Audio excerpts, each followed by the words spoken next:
வணக்கம். இன்னைக்கு நாம ஹிந்தியில எப்படி ஒருத்தர்ட்ட ஒரு வேலைய செய்ய சொல்றது, அப்புறம் அதே விஷயத்த எப்படி ரொம்ப மரியாதையா ஒரு வேண்டுகோளா வைக்கிறதுன்னு பார்க்க போறோம்.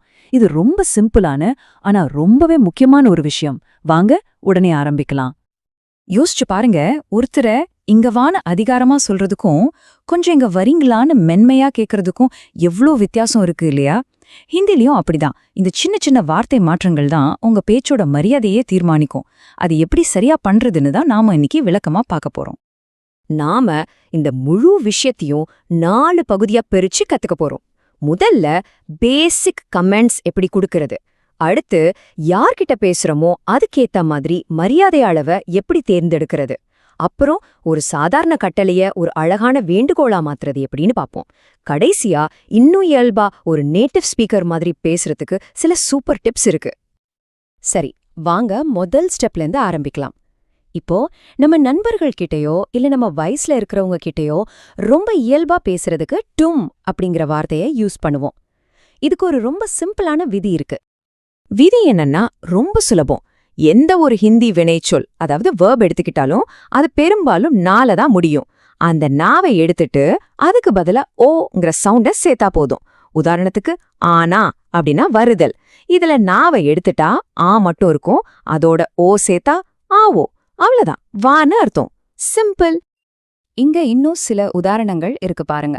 ஆவோ அப்படின்னா வா, ஜாவோனா போ, போலோ அப்படின்னா பேசு, சுனோனா கேள்.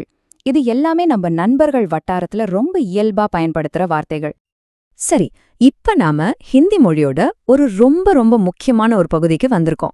அதுதான் மரியாதை. தமிழ்ல நீ, நீங்கள்னு 2 இருக்கிற மாதிரி ஹிந்தில 3 நிலைகள் இருக்கு. இத மட்டும் சரியா புரிஞ்சுக்கிட்டீங்கன்னா உங்க பேச்சு ரொம்ப இயல்பாவும் பொருத்தமாவும் இருக்கும். இந்த அட்டவணைய பாருங்க, உங்களுக்கு எல்லாம் தெளிவா புரிஞ்சிடும். ரொம்ப நெருக்கமான நண்பர்கள் கிட்டயோ சின்னவங்க கிட்டயோ தூன்னு சொல்லலாம். அப்போ வினைச்சொல்லோட வேர், அதாவது ரூட் வேர்ப் மட்டும் சொன்னா போதும், சல். அதுவே நண்பர்கள் கிட்ட தும் பயன்படுத்தும் போது நாம இப்போ கத்துக்கிட்ட மாதிரி ஓ சேர்த்து சலோன்னு சொல்லணும். ஆனா பெரியவங்க கிட்டயோ இல்ல புதுசா பழகுறவங்க கிட்டயோ ஆப் தான் பயன்படுத்தணும். அப்போ ஐயே சேர்த்து சலியே அப்படின்னு சொல்லணும். இதுதான் மரியாதையான முறை. இப்ப நாம அந்த மரியாதையான ஆப் வடிவத்தை இன்னும் கொஞ்சம் ஆழமா பார்க்கலாம். இது வெறும் கட்டளை கொடுக்கறதுக்கு மட்டும் இல்ல, ஒரு விஷயத்த ரொம்ப அழகா வேண்டுகோளா மாத்துறதுக்கும் பயன்படும். இது பொது இடங்கள்ல பேசும்போது உங்களுக்கு ரொம்பவே கை கொடுக்கும். இந்த 2 உதாரணத்தையும் பாருங்க. இடது பக்கம் ஒரு நண்பர்கிட்ட தர்வாசா பந்த் கரோன்னு சொல்றாங்க, அதாவது கதவு மூடு. இது ஒரு நேரடியான கட்டளை. ஆனா வலது பக்கம் பாருங்க, உசே பூச்சியே, அதாவது அவரிடம் கேளுங்கள். இது ஒரு வேண்டுகோள். அந்த ஈயங்கிற சத்தம் அந்த வாக்கியத்தை எவ்ளோ மென்மையா மரியாதையா மாத்துதுன்னு கவனிச்சிங்களா? இதுதான் அந்த வித்தியாசம். ஆனா இங்க ஒரு சின்ன விஷயத்த நம்ம கண்டிப்பா கவனிக்கணும். சில முக்கியமான அடிக்கடி பயன்படுத்துற வினைச்சொற்கள் இந்த ஈயே விதிய அப்படியே ஃபாலோ பண்ணாது.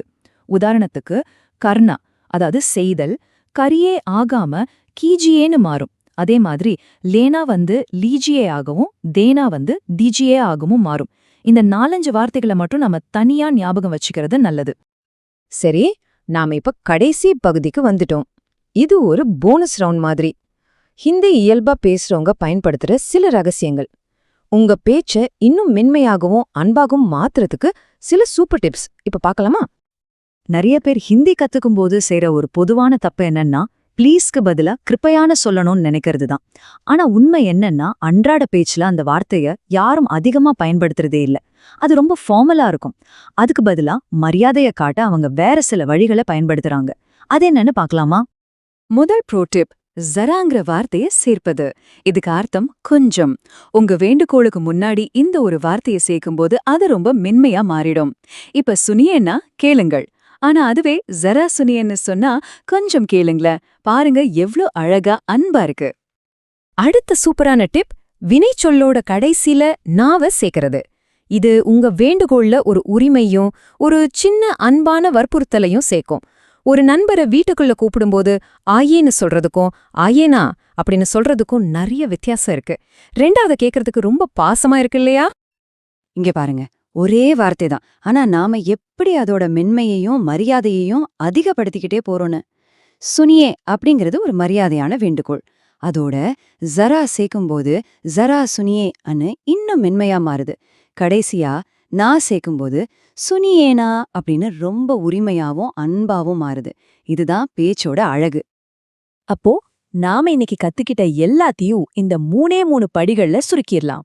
1. முதல்ல யாருகிட்ட பேசுறீங்கன்னு முடிவு பண்ணுங்க. தூ, தும் அல்லது ஆப். 2.